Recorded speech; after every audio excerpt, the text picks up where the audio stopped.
Shamaa harka fuunee maatiiwwan koo kan biyya keessaa kan biyya alaa jirtan bakka jirtanitti nageenyi waaqayyoo isiniif haa baay'atu. Ani obboleettiin teessan nagaa fuudhaa maatiiwwan daraartuu tubbe. Akkasumas obboleewwan koo musliimaa baga jala bultii iida sin geessinin jedha. Iida arafaatiin baga ittiin sin ga'e. Iidi mubaarakii isiniin jedhee jira. Kan jaalalaa kan tokkummaa isiniif haa ta'u isiniin jedha obboleewwan koo musliimaa baga ittiin sin ga'e. Har'ammoo nyaata ajaa'ibaa kunaafaa kan jedhamu jechuudha. Hojjennu kottana duuka bu'aadha. Kunaafaa hojjechuudhaaf kan nu barbaachisu. Kunaafaa kana akkatti sukkuumee jira jechuudha. Sukkaara daakamaa bunni adiif itti godhachuu dandeessu suni asitti immoo zibdaa nu barbaachisa.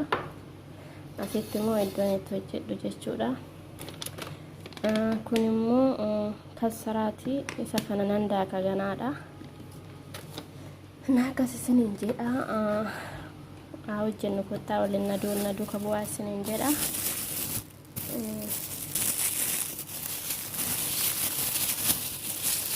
Kazaa immoo sukkaara kana itti naqa jechuudha. Sukkaara bunniidha kuni. Kaatti meessi goona jechuudha.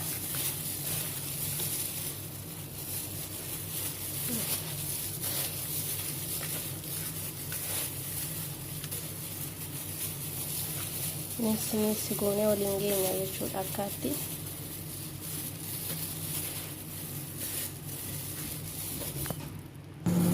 Akkaatti meessi goona. Nama wajjin turaadha. Waliin geenya jechuudha akkaatti meessi goone sukkaara kana akka wal fudhatutti.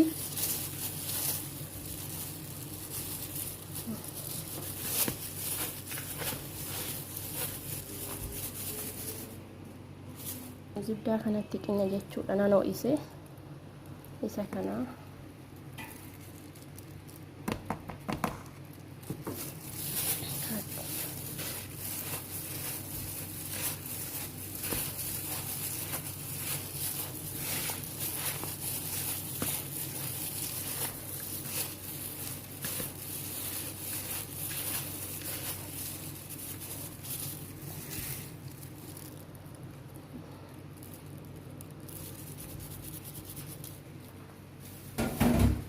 Akka isiniin jedha obboleewwan koo yoo isinitti tole laayik sheer gochuu hin dagatinaadha.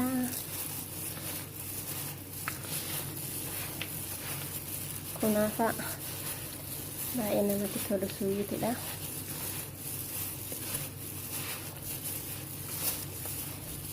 Na waliin turaa qofa. Akkas isiniin jedha kan wanti isa kana daakee jira jechuudha. Kasraatii kana anuma waliin turaadha. Kazaan maasala zibdaa dibee jira dhiifama. Hunda waan hojjechaa jira. Hunda daddafa jechuudha azara.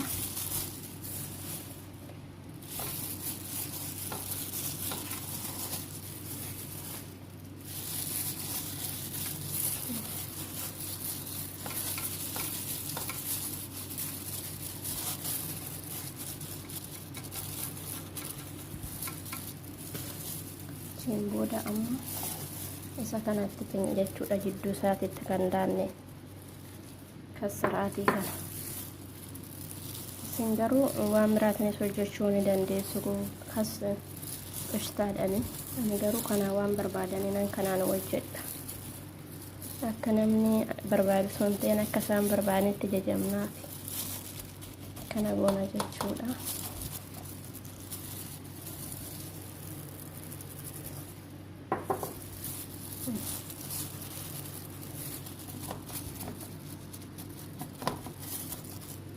Booda immoo gubbaarran itti shaffanna jechuudha.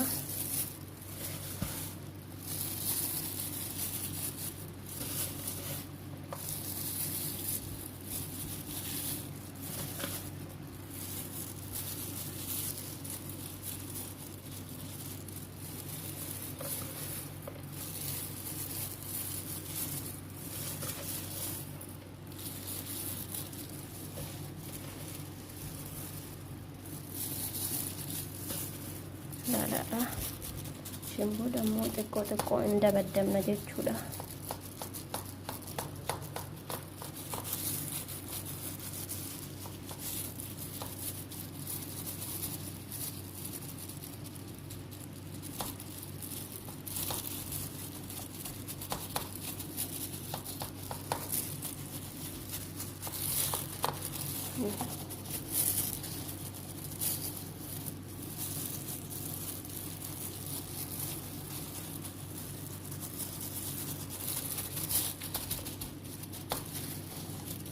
Sirriitti gad dabaddabuu hin qabdan. Xiqqoo gadi dabaddabdu jechuudha. Yoo gad dabaddabdan qabuu danda'a. Innaa akkasii isiniin jedha obboleewwan koo. Yoo isinitti tolee laayik sheer gochuu hin dagatinaadha. Hin xumuramne ganaadha.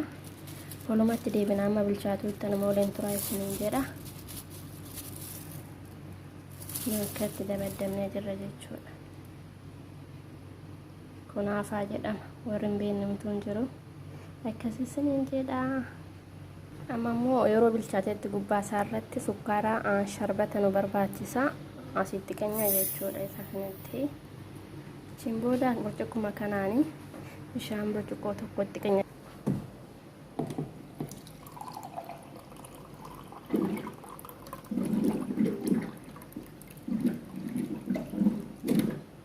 Bishaan burcuqqoo tokko.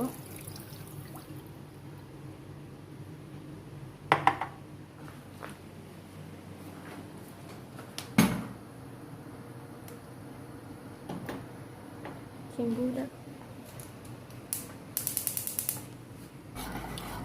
baay'inaan maasaka jechuudha akkaatti.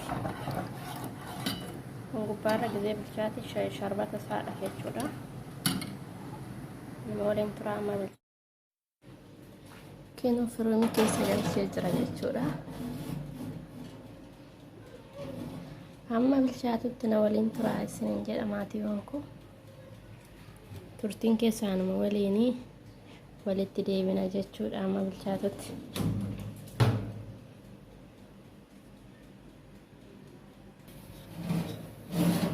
Kinoo bilchaatee jira akkana fakkaata jechuudha maatiiwwan koo.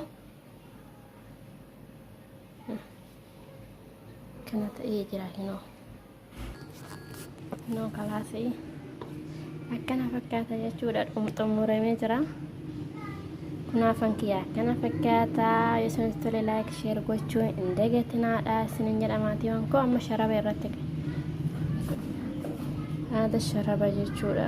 Sukkaara danfisee akkaatti gubbaa irratti keenya jechuudha. Gubbaa irratti.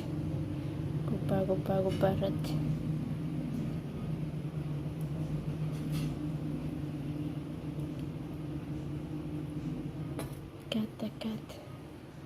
Innaa akkasii isiniin jedha. Yoo isinitti tole laayik sheer gochuu hin dagatinaadha. Viidiyoon kiyya asumatti xumurama. Amma viidiyoo biraa tolatti deebinutti nagaan naa turaadha. Baay'ee isin jaaladha. Baay'een isin kabajaa. Iidi gaarii isiniif haa ta'u isiniin jedha maatiiwwan koo. Obboleewwan kiyya musliimaaf iidi gaarii ayyaana gaarii isiniif haa ta'u isiniin jedha. Turtii gaarii nagaa naa ta'a.